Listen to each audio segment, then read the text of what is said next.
CMRL കേസിൽ മാത്യു കുഴൽനാടന് തിരിച്ചടി. മാത്യു കുഴൽനാടൻ നൽകിയ ഹർജി സുപ്രീം കോടതി തള്ളിയിരിക്കുന്നു. രാഷ്ട്രീയ തർക്കങ്ങൾക്ക് കോടതി വേദിയാക്കരുതെന്നാണ് സുപ്രധാനമായ നിരീക്ഷണം കൂടി കോടതിയുടെ ഭാഗത്തുനിന്നുണ്ടായിരിക്കുന്നു. വിവരങ്ങളുമായി ഇപ്പോൾ വിഷ്ണു തലവൂർ. വിഷ്ണു, നേരത്തെ കിട്ടിയ പല തിരിച്ചടികൾ, അതിന് പിന്നാലെയാണ് പരമോന്നത കോടതിയിൽ മാത്യു കുഴൽനാടൻ എത്തിയിരിക്കുന്നത്. ഇപ്പോൾ എടുത്ത് ചവറ്റുകുട്ടയിൽ തള്ളിയിരിക്കുകയാണ് കുഴൽനാടന്റെ ഹർജി. എന്താണ് കോടതി പറഞ്ഞ മറ്റു കാര്യങ്ങൾ? തീർച്ചയായിട്ടും വലിയ തിരിച്ചടി തന്നെയാണ് മാത്യു കുഴൽനാടൻ ഇപ്പോൾ നേരിടേണ്ടി വന്നിരിക്കുന്നത്. അതായത് CMRലുമായി ബന്ധപ്പെട്ട് ഇത്തരത്തിൽ അനധികൃതമായി പണം വാങ്ങി എന്നൊരു ഹർജിയായിരുന്നു നേരത്തെ തന്നെ മാത്യു കുഴൽനാടൻ നൽകിയത്. പക്ഷെ അതിൽ നേരത്തെ തന്നെ ഹൈക്കോടതി വസ്തുതകളില്ല എന്ന് ചൂണ്ടിക്കാട്ടിക്കൊണ്ട് തള്ളിക്കളഞ്ഞതാണ്. പിന്നീടാണ് തിരിച്ച് വീണ്ടും മാത്യു കുഴൽനാടൻ സുപ്രീം കോടതിയെ സമീപിക്കുന്ന ഒരു സാഹചര്യം ഉണ്ടായത്. പക്ഷേ സുപ്രീം കോടതിയെ സമീപിക്കുമ്പോൾ സുപ്രീം കോടതി ഇപ്പോൾ ചീഫ് ജസ്റ്റിസ് കൃത്യമായി തന്നെ പറഞ്ഞിരിക്കുന്നത് രാഷ്ട്രീയ തർക്കങ്ങൾക്കുള്ള വേദിയാക്കി സുപ്രീം കോടതിയെ മാറ്റരുത് എന്ന് തന്നെയാണ്. അതുകൊണ്ട് തന്നെ മാത്യു കുഴൽനാടൻ നൽകിയ ഹർജി പരിഗണിക്കാൻ കഴിയുകയില്ല, അത് തള്ളിക്കളയുന്നു എന്ന് തന്നെയാണ് സുപ്രീം കോടതി ഇപ്പോൾ വ്യക്തമാക്കിയിരിക്കുന്നത്. വിഷ്ണു, നിലവിൽ ഇങ്ങനെ കോടതി പറയുമ്പോൾ ഇതൊരു വെറും ആരോപണം മാത്രമാണ്, ഒരു രാഷ്ട്രീയ ആരോപണം, കഴമ്പില്ലാത്ത ആരോപണം എന്ന് തന്നെയാണ് പറയേണ്ടി വരിക. അതല്ലെങ്കിൽ പ്രഥമ ദൃഷ്ട്യാ തന്നെ സുപ്രീം കോടതി പറയുന്നത് വളരെ പ്രധാനപ്പെട്ട ഒരു കാര്യമാണ്, രാഷ്ട്രീയ തർക്കമാണ്.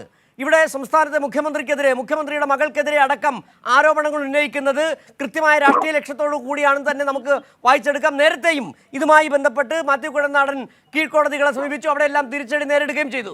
അതിന് പിന്നാലെയാണ് ഇപ്പോൾ സുപ്രീം കോടതിയെ സമീപിക്കുകയും രാഷ്ട്രീയ തർക്കം എന്ന് കോടതി എടുത്തു പറയുമ്പോൾ ഒരു കഴമ്പുമില്ലാത്ത ഹർജിയാണിത്, വെറുതെ കോടതിയുടെ സമയം മെനക്കെടുത്തിരുന്നു കൂടി തന്നെയാണ് പറഞ്ഞിരിക്കുന്നത്.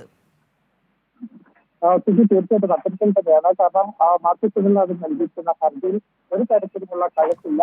ഇത് രാഷ്ട്രീയ തർക്കങ്ങൾക്കുള്ള ഒരു വേദിയാക്കി കോടതിയെ മാറ്റരുത് എന്ന കൃത്യമായിട്ടുള്ള ഒരു സന്ദേശം അല്ലെങ്കിൽ നിർദ്ദേശം തന്നെയാണ് ഇപ്പോൾ മാത്യു കുഴൽനാടന് സുപ്രീം കോടതി നൽകിയിരിക്കുന്നത്. ഏറ്റവും പ്രധാനം എന്ന് പറയുന്നത് തുടക്കം മുതൽ തന്നെ വിവിധ കീഴ്ക്കോടതികളൊക്കെ തന്നെ കൃത്യമായി നിരീക്ഷിച്ചത് മാത്യു കുഴൽനാടൻ ഉന്നയിക്കുന്നത് വെറും ഒരു രാഷ്ട്രീയ ആരോപണമാണ്, അതിന്റെ പുറത്തേക്ക് ഒരു തരത്തിലുള്ള കഴമ്പില്ല എന്നതായിരുന്നു ഇത്തരത്തിൽ മാത്യു കുഴൽനാടൻ ഉന്നയിച്ച ആ പരാതികളെല്ലാം തന്നെ ഒരു തരത്തിലുമുള്ള കഴമ്പില്ല എന്ന് തന്നെയായിരുന്നു നേരത്തെ മുതൽ തന്നെ കോടതി കൃത്യമായി പറഞ്ഞുകൊണ്ടിരുന്നത്. പക്ഷേ ഇന്നിട്ടും മാത്യു കുഴൽനാടൻ വീണ്ടും ഹൈക്കോടതിയെ സമീപിക്കുന്നു. ഹൈക്കോടതിയിൽ സമാന നിലപാട് തന്നെ സ്വീകരിച്ചുകൊണ്ട് മാത്യു കുഴൽനാടന്റെ ഹർജി തള്ളിക്കളയുന്ന ഒരു സാഹചര്യം തന്നെയായിരുന്നു ഉണ്ടായിരുന്നത്. അതിനുശേഷമാണ് വീണ്ടും സുപ്രീം കോടതിയിലേക്ക് എത്തുന്നത്. സുപ്രീം കോടതിയിലേക്ക് എത്തുമ്പോഴും മാത്യു കുഴൽനാടന് അതേ തിരിച്ചടി തന്നെ സുപ്രീം കോടതിയിൽ നിന്നും ലഭിക്കുന്നു. സുപ്രീം കോടതി കൃത്യമായി തന്നെ മാത്യു കുഴൽനാടനോട് പറഞ്ഞിരിക്കുന്നത് ഇത്തരത്തിൽ